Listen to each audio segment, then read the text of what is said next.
इस लेक्चर में हम z की वैल्यू फाइंड करेंगे और शो करेंगे कि गिवन साइड्स राइट ट्रायंगल की साइड्स हैं। तो देखते हैं इसके लिए क्वेश्चन। हमें क्वेश्चन में ये 3 वेक्टर्स दिए गए और हमें शो करना है कि ये तीनों वेक्टर्स साइड्स है किसी राइट ट्रायंगल की, यानी ये राइट ट्रायंगल्स की साइड्स को हमें शो करना है कि ये जिसकी साइड्स हैं वो राइट ट्रायंगल है। देखते हैं इसका सोल्यूशन में सबसे पहले हम u, v और w वेक्टर लेंगे, यानी इन तीनों वेक्टर्स को हमने u, v और w का नाम दे दिया।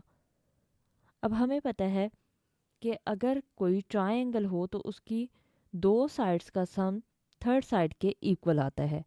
तो हम 2 साइड्स का सम करके देखते हैं, जैसे v और w का।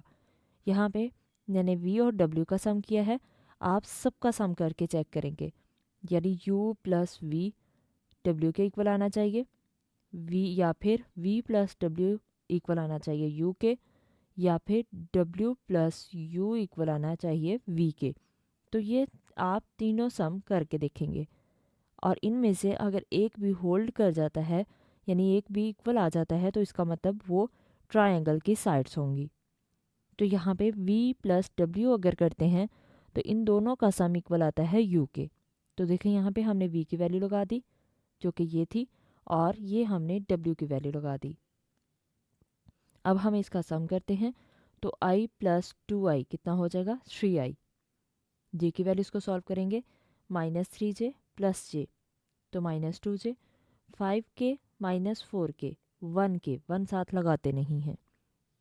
तो यहाँ पे देखें कि u की वैल्यू और ये जो हमारे पास आंसर आया दोनों सेम है। तो हमने ये लिख दिया कि v प्लस डब्ल्यू करें तो ये u के इक्वल है। अब राइट ट्रायंगल के लिए हमें क्या शो करना है कि इनमें से किसी 2 वैल्यूज़ का प्रोडक्ट इक्वल टू 0 आना चाहिए। तो हम सेम वही प्रॉपर्टी अप्लाई करेंगे। यहाँ पे हम अगर u और w को मल्टीप्लाई करें यानी डॉट प्रोडक्ट लें तो वो 0 के इक्वल आता है। लेकिन यहाँ पे हम तीनों को अप्लाई करके देखेंगे, यानी u डॉट v करेंगे, v डॉट w करेंगे और w डॉट u करेंगे।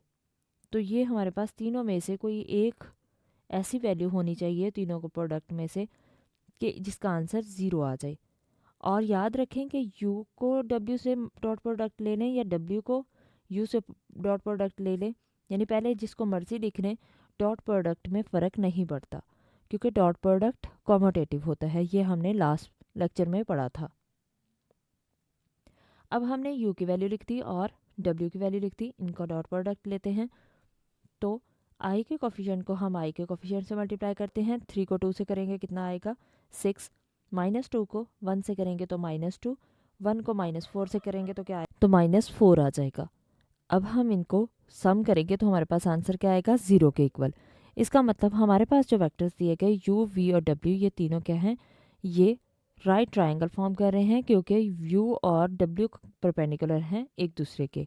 तो इसलिए ये हमारे पास राइट एंगल ट्रायंगल है।